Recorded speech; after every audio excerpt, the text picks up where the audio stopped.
Olá, meus amigos e minhas amigas, tudo bem com vocês? Eu sou Gustavo Eugênio, do CGE Consultoria, e hoje eu estou aqui iniciando uma nova série de vídeos voltados para direito do trabalho. Agora, depois de conversar sobre a segunda fase da prova da OAB, nós vamos conversar sobre um tema novo, ou melhor, sobre alguns temas ou novos ou temas que já existem no direito do trabalho, mas são relevantes porque ganharam uma nova cara, um novo corpo, novas alterações e adequações da legislação ou da jurisprudência. Nós vamos conversar a partir de hoje sobre direito do trabalho no século XXI. É isso aí, pessoal. O direito do trabalho nos últimos anos teve grandes alterações, sejam alterações de entendimento jurisprudencial, também tivemos alteração legislativa em 2017 com a reforma trabalhista de 13.467, lá de 2017, teve muita coisa que aconteceu, tivemos pandemia, tivemos as atualizações naturais da sociedade. A sociedade, ela não é um corpo inerte, ela está sempre se atualizando, sempre se modificando. E o direito, ele sempre vai seguindo as mudanças e os anseios da sociedade. Então, por isso que nós, operadores do direito, temos que estar atentos. E para começar essa série de vídeos, eu vou conversar com vocês na nossa primeira aula sobre Lei Geral de Proteção de Dados, a famosa LGPD. É isso aí, pessoal. Se você já está atento, se você já é um operador do direito, ou se você já está estudando, você com certeza sabe que essa Lei Geral de Proteção de Dados não é tão novo assim, porque já é até anterior à pandemia do Covid-19. Essa lei é de 2018, ela saiu em 2018 com muitas dúvidas, muitos questionamentos das empresas, muitos questionamentos dos operadores do direito em como utilizá-la. E nós vamos aqui colocar a aplicação, a sua utilização na prática trabalhista, no direito do trabalho, para você entender mais ou menos como é que funciona isso. Olha só, pessoal, a primeira informação que você precisa saber é a lei. E a lei é essa, 13.709. Como eu disse, lá de 2018. Todo conteúdo jurídico, todo assunto jurídico, antes de nós irmos para a doutrina, antes de nós irmos para a jurisprudência, a gente tem que conhecer a fonte jurídica. E a fonte é a lei. É essa que é a verdade. Desde a época da prova do OAB, da primeira fase e da segunda fase, eu sempre converso isso com vocês.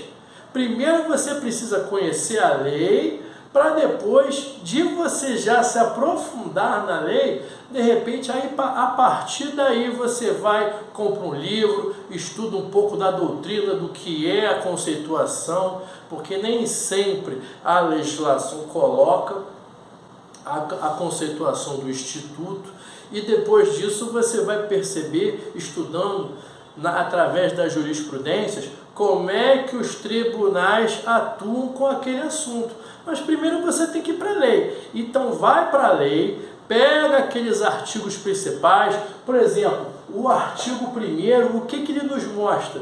Do que se trata a LGPD? Ela fala da proteção de dados pessoais e digitais das pessoas físicas e jurídicas.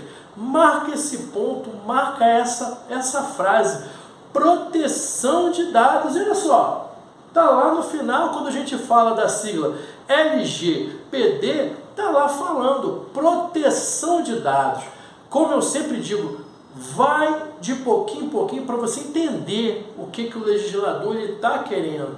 Ele quer mostrar ali que a sociedade ela se preocupou tanto com a proteção de dados de pessoas físicas e pessoas jurídicas que ela criou uma legislação protetiva, inclusive com punições. Por quê? Porque se você já é uma pessoa atenta à sociedade, você sabe muito bem que os seus dados pessoais, há muito tempo, eles vêm circulando aí, seja através de empresas. Teve muitas empresas que vendiam dados, empresas ligadas a telemarketing. Você às vezes não entendia como é que algumas pessoas entravam em contato com você, ligavam para você, algumas empresas ligavam para você e você não tinha a menor ideia como eles encontravam seu telefone, como é que eles sabiam o seu nome, como é que eles sabiam o seu e-mail,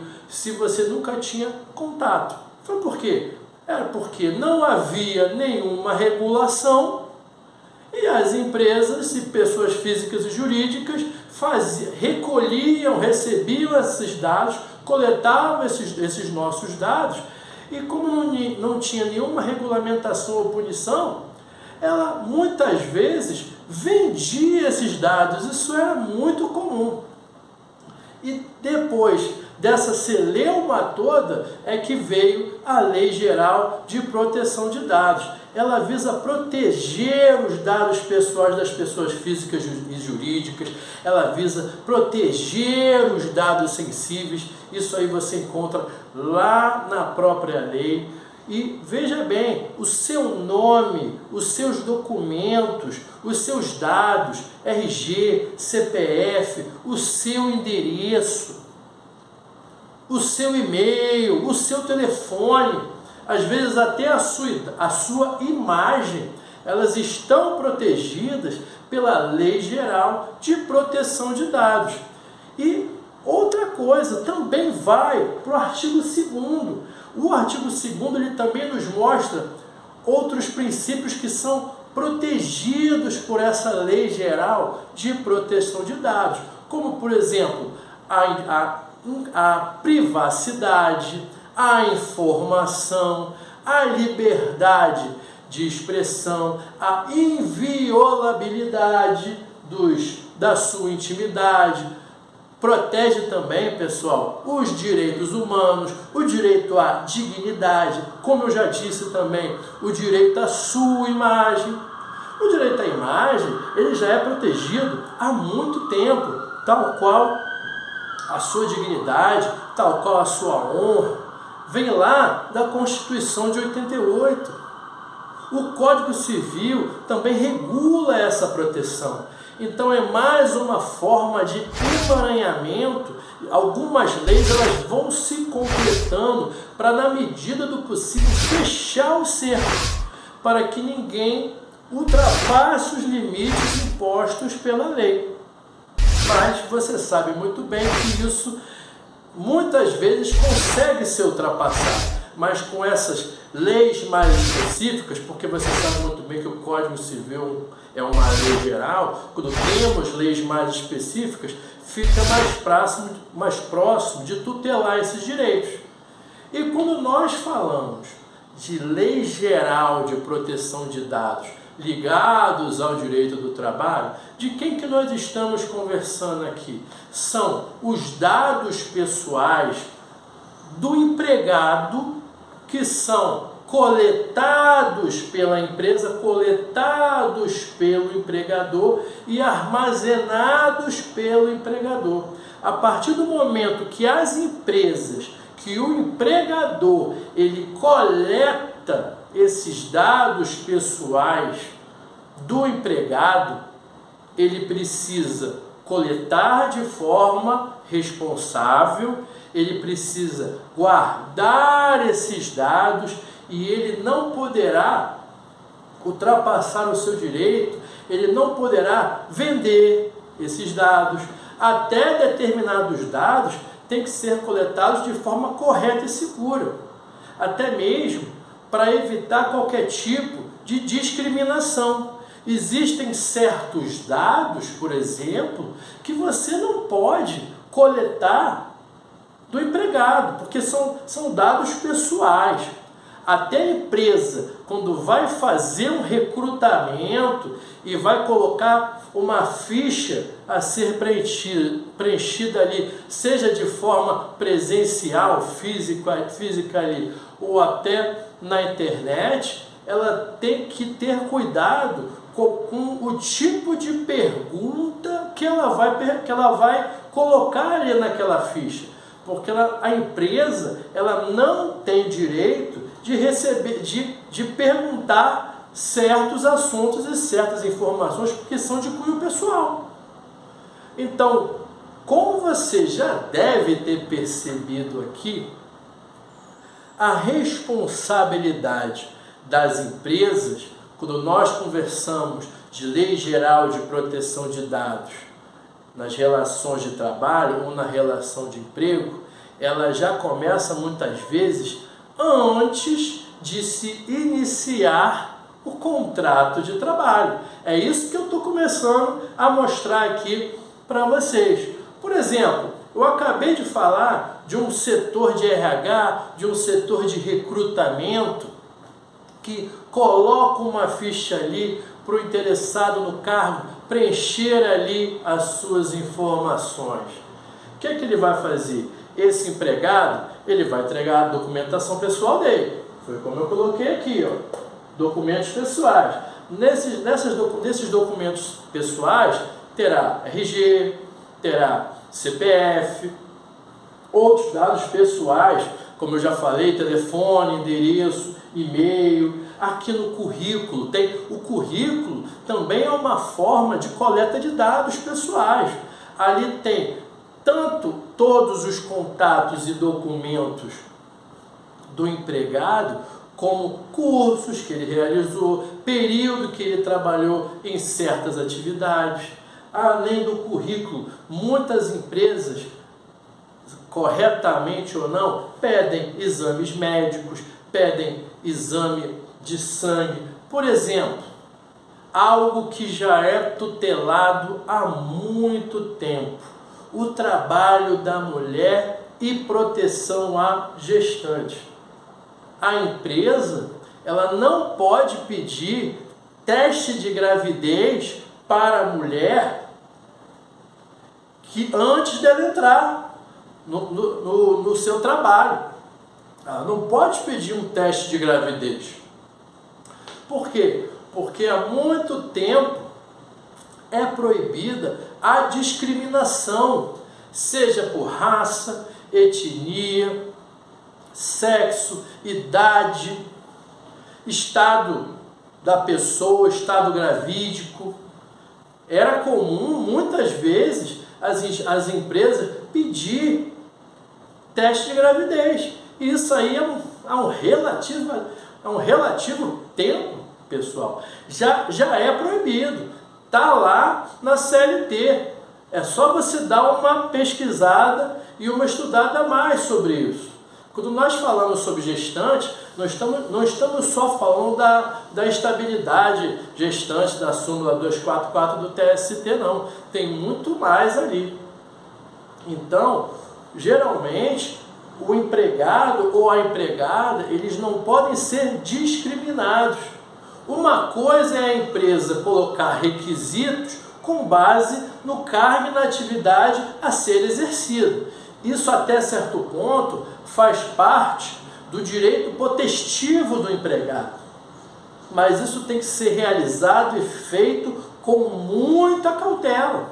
Então, o empregador, na hora de uma entrevista, na hora de uma seleção de empregados e de empregadas, não pode pedir teste de gravidez. O que ele pode fazer é o seguinte: é comum, quando eu digo comum, não quer dizer que aconteça sempre, mas a legislação, ela fala de um exame admissional. Quem atua na prática trabalhista, principalmente quando você trabalha com empresas, você sabe que tem exame admissional, exame periódico, exame demissional. Isso aí sempre faz parte. Aí muitas vezes até as empresas, elas não recebem aquela empregada se ela tiver gestante. Mas aí vai depender de empresa para empresa. Tem empresa que aceita. Mas ela não pode de cara pedir exame de gestação ou exame de estado gravídico de cara assim. Não é assim que funciona. Ou exame de sangue ou qualquer outro tipo. Até porque em outras aulas passadas eu já conversei com vocês sobre doenças infecto-contagiosas e discriminatórias. Isso aí é protegido pelo TST. Então veja que aqui tem, antes de iniciar o contrato de trabalho, a empresa já tem que ter certa cautela e estar atenta à Lei Geral de Proteção de Dados. Quando nós falamos do contrato de trabalho propriamente dito, a LGPD certamente estará já em uso, já estará incluída ali. Porque, veja bem, você contrata um funcionário, o funcionário está dentro das suas dependências ou sobre suas ordens. Muitas vezes, até porque existe a subordinação jurídica, um dos requisitos do contrato de trabalho. Você conversa via telefone com o seu empregado, você manda e-mails, você manda mensagens via diversos aplicativos atualmente. O mais utilizado é o WhatsApp, mas não existe somente o WhatsApp. Tem empresas que trabalham com plataformas específicas dela e as comunicações entre os funcionários muitas vezes são nessa plataforma, seja pelo WhatsApp, seja por essa plataforma, ou seja por mensagem, ou seja por e-mail. A empresa não pode divulgar essas conversas, não pode divulgar o número do telefone, a empresa não pode passar as mensagens que ela, não pode repassar essas mensagens que ela conversou com esse empregado. Aí sempre vai ter aquela discussão salutar e super normal.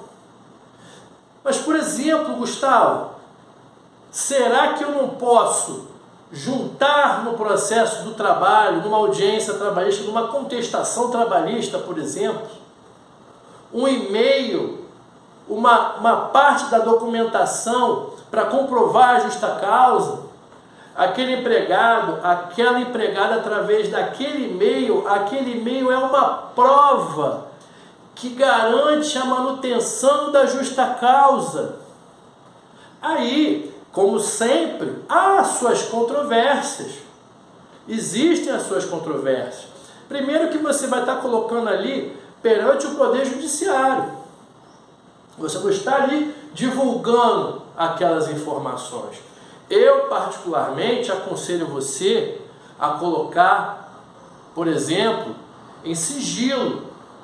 As plataformas dos tribunais, hoje em dia, na hora que nós vamos juntar os documentos de forma eletrônica, muitas vezes tem a opção sigilo. Você pode colocar ali em sigilo. Em última hipótese, se aquilo for uma mensagem de WhatsApp ou uma mensagem de e-mail que é uma prova extremamente valiosa, extremamente fundamental para você, advogado ou advogada de empresa, para você não prejudicar o seu direito, que você, no final das contas, você tem que provar, principalmente justa causa. Cá entre nós, você sabe muito bem que justa causa na Justiça do Trabalho nem sempre advogado ou advogado consegue manter, porque é difícil manter. E se você acha que aquele documento é importante, tudo bem, protocolo. É você que vai decidir a pertinência disso ou não, sob pena de sua responsabilidade. Nós somos advogados, nós somos pessoas responsáveis. Então nós temos que decidir o que nós iremos fazer. Você avalia os seus riscos de juntar, de não juntar. Eu, particularmente, se fosse uma coisa muito absurda, mesmo assim eu juntaria, porque eu sempre olho para os interesses da minha defesa, acima de tudo. Só que eu colocaria em sigilo, porque pelo menos você está demonstrando para o juiz que determinados documentos têm que ser sigilosos. Você estará demonstrando para o juiz que você não quer expor o autor. Estamos aqui conversando de uma ação hipotética trabalhista. E cá entre nós, pessoal, muitas vezes, antes da Lei Geral de Proteção de Dados, já existia essa possibilidade de você juntar documentos em sigilo. Só que os documentos em sigilo não é qualquer tipo de documento que vai necessitar do sigilo. Às vezes o advogado ele acha que tem que juntar tudo em sigilo, até a própria defesa. Já fiz muito isso. De uns tempos para cá, os juízes trabalhistas não têm aceitado documentação em sigilo. Isso aí é outra conversa de violação ou não dos direitos do empregador, porque cá entre nós o sigilo é uma forma de você esconder a sua tese até o último momento, como era antigamente, até o último momento que você juntava a defesa. Só que nem todo juiz entende dessa forma. Isso aí é uma outra conversa. Mas você juntando determinados documentos em sigilo, por exemplo, numa contestação que tenha 20 documentos, 16 documentos são coisas, entre aspas, irrelevantes, como contrato de trabalho, TRCT, contra-cheque. Isso é do dia a dia, isso aí não precisa colocar em sigilo. Agora, um e-mail que comprova a irregularidade, além de ser um argumento, uma carta na manga para você pegar o outro lado de surpresa, às vezes pode ser algo que comprometa a pessoa, porque o processo é público. Até certo ponto o processo é público. Então você às vezes coloca sigilo até para demonstrar para o juiz, só que você tem que fazer uma petição ou colocar na contestação essa informação, ou tentar despachar com o juiz informando que você está juntando determinados documentos na modalidade sigilo. Como vê, não existe resposta para tudo, sempre a gente vai aprendendo aqui e ali. Então, na fase contratual já temos muitas coisas. A gente não pode soltar os e-mails dos funcionários, imagens dos funcionários através de Google Meeting, através de Zoom. Aquilo ali tem que ficar restrito à empresa. Não pode ser usada a imagem de forma vexatória, nem vender a imagem. Isso aqui também é discussão na Justiça do Trabalho, direito de imagem. Muitas vezes a empresa usa a imagem do funcionário para vender determinados produtos. Então, tem muito pano para manga aí para a gente conversar. Essa que é a grande verdade. Mas fato é que veio a Lei Geral de Proteção de Dados e agora nós, empresa, ou você, empresa, você tem que saber que você tem que tomar conta da documentação de forma muito mais apurada do que você já tomava. Até depois de encerrado o contrato de trabalho, a sua responsabilidade pela guarda e manutenção desses documentos vigora. Por exemplo, no desligamento do funcionário, já estamos aqui numa fase pós-contratual. Se você atua ou se você não atua, já fique sabendo que por legislação as empresas têm obrigação legal de guardar os documentos por 5 anos. Não é coincidência que essa obrigação legal de guarda de documentos de 5 anos tenha o mesmo período de 5 anos da prescrição quinquenal prevista no artigo 11 da CLT e lá no artigo 7º, inciso, se não me engano, 29 da Constituição da República.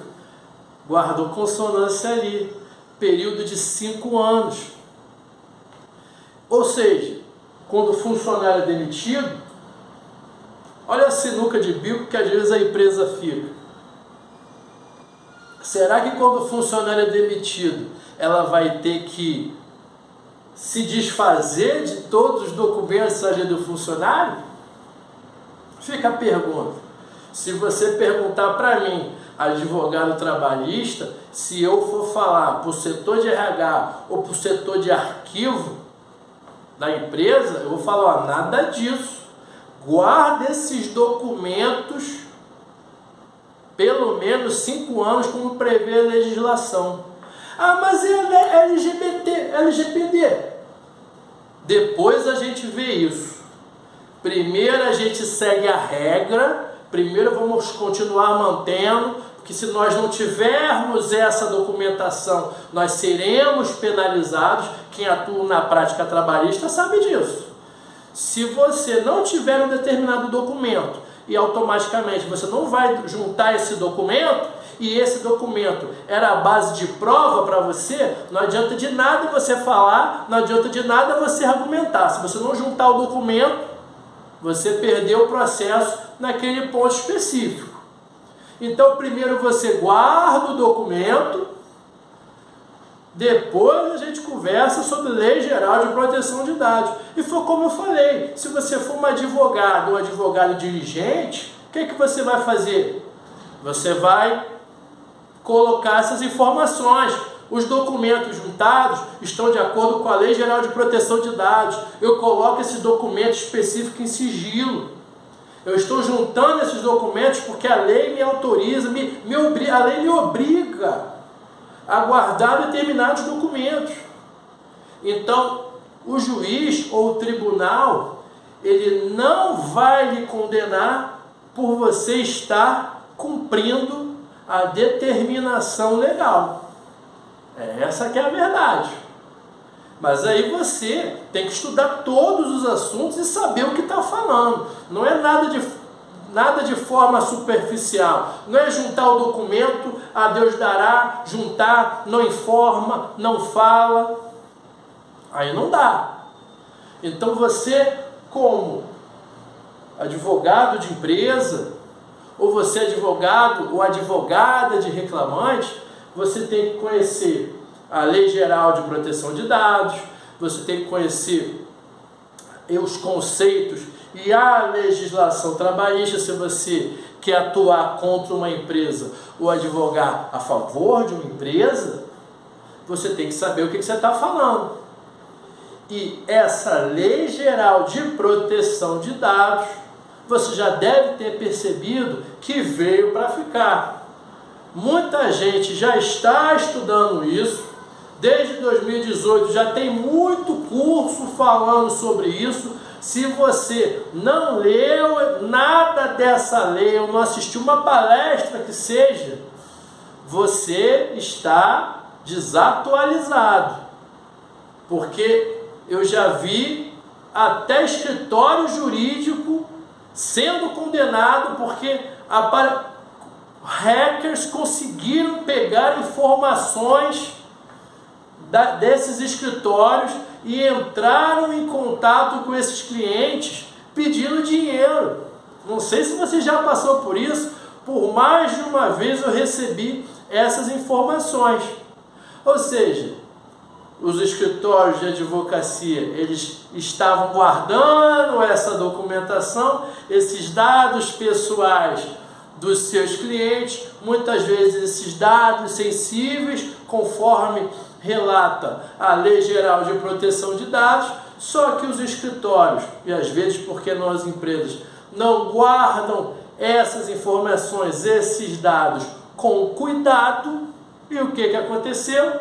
Chegou um hacker e foi lá, hackeou, pegou o celular da pessoa, que muitas vezes no dia a dia a gente sabe que guarda documentações ou fotos em celulares, ou essa empresa ou alguém específico desse escritório entrou em algum site que tinha hackers ali. Às vezes, hackers especializados, eles conhecem escritórios famosos, empresas famosas, eles entram no servidor dessa empresa e hackeiam. Então você tem que proteger os dados dos seus clientes para que você evite ser penalizado pela Lei Geral de Proteção de Dados. Tudo bem, pessoal? Eu espero que vocês tenham gostado desse tema, gostado desse vídeo. Peço que vocês dêem o like, compartilhem esse vídeo e eu desejo a vocês um grande abraço e até a próxima.